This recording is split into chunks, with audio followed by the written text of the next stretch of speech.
Y tenemos que hablar de un estudio que se dio a conocer ya hace varios días, tiene que ver con la Universidad Torcuato Di Tella, investigando y tratando de contextualizar y entender qué es lo que está pasando, ¿no?, en el marco de la inflación, de la recesión, cómo va el impacto, porque por un lado, lo venimos diciendo, el gobierno nacional y el presidente Javier Milei se jacta permanentemente de los números que van bajando en cuanto a la inflación del mes de abril allá de 8,8% reportaba el INDEC. Pero ¿qué ocurre?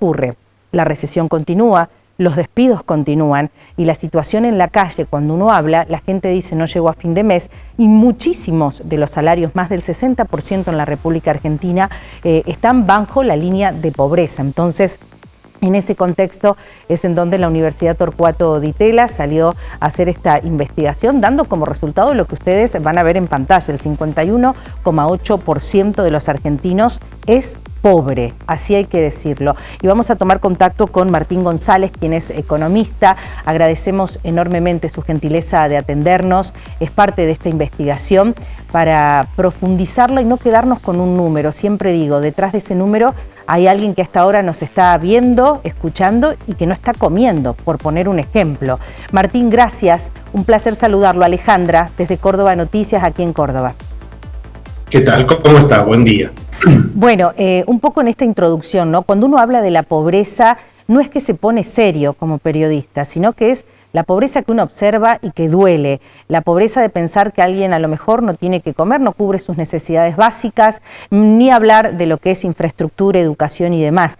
Pero no deja de ser, en la mirada de un economista también, muy válido trasladar este número a lo que es el análisis, llamémosle más social, ¿no? Por un lado, un presidente que nos habla de que la inflación baja, estamos todos de acuerdo. Ahora bien, la pobreza aumenta. ¿Y cómo interpretamos esto, si nos puede ayudar a entender un poco más?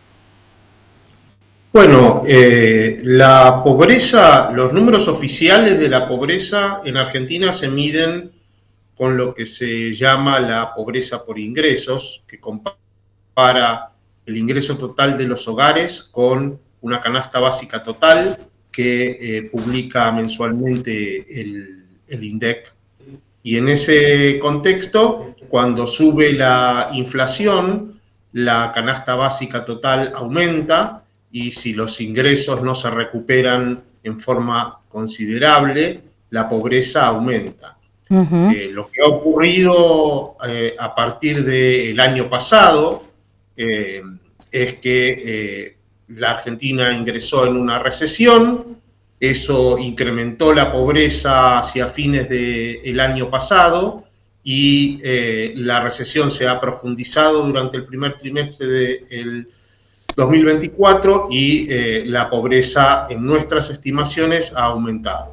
Bien, y en este sentido, en esta estimación que ha aumentado, si nosotros nos planteamos un corte quizás, Martín, y entendemos a partir de ahora que viene un segundo semestre en donde de alguna manera se plantea oficialmente mayor expectativa y demás, ¿cuál sería la proyección? El impacto, lo entiendo, no soy economista, corríjame usted, es si hay recesión va a haber más despidos y va a haber más gente que no va a tener un salario, un ingreso, y esto quizás puede sumarse a este número e incrementarse la pobreza. ¿Sería una aplicación lógica de lo que está ocurriendo o me equivoco?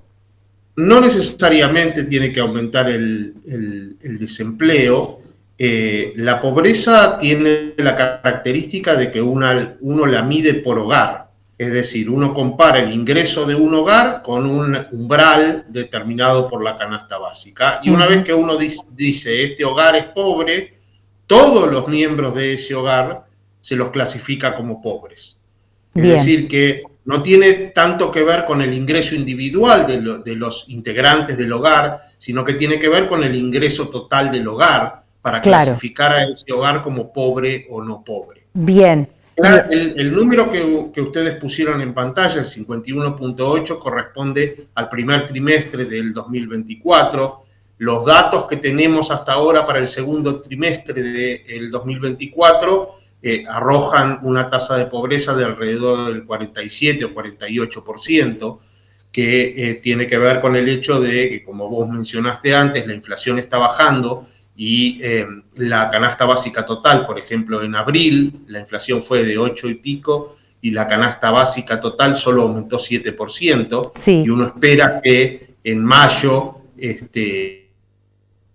el dato haya crecido 4 o 5% o 6%, es decir, que la inflación de la canasta básica está bajando y eso va a redundar en una caída en la pobreza, pero lo que uno espera es que el dato del primer semestre que INDEC va a publicar a fines de septiembre sea alrededor del 50%. Bien. Después, el segundo semestre es algo que todavía no podemos adelantar porque no tenemos ni siquiera datos completos del segundo trimestre de este año. Claro, exacto, no, lo estoy escuchando atentamente. Bueno, del 50%, o sea, 50% se estima para el mes de septiembre, más allá que bien lo aclara, no hay datos, es decir, va a ir cayendo, disminuyendo. Para cerrar, en una proyección en su conocimiento, en estos datos que va siguiendo mes a mes, ¿cree usted, quizás es el deseo de todos los argentinos, que esto mejore a fin de año? En diciembre hablar de un número que esté por debajo quizás de 45% y tratar de ir encontrando un equilibrio en esta situación entre la inflación, recesión y por supuesto el impacto en la pobreza? Sí, no te podría adelantar un número, pero sí lo que uno espera es que la economía se recupere hacia el cuarto trimestre del 2024 y que la tasa de pobreza sea más baja de la que tenemos ahora. Perfecto. Martín González, gracias, economista de la Universidad Torcuato Di Tella, por esta charla con Córdoba Noticias, con Canal C Argentina. Un gran abrazo. Muchas gracias. Hasta luego.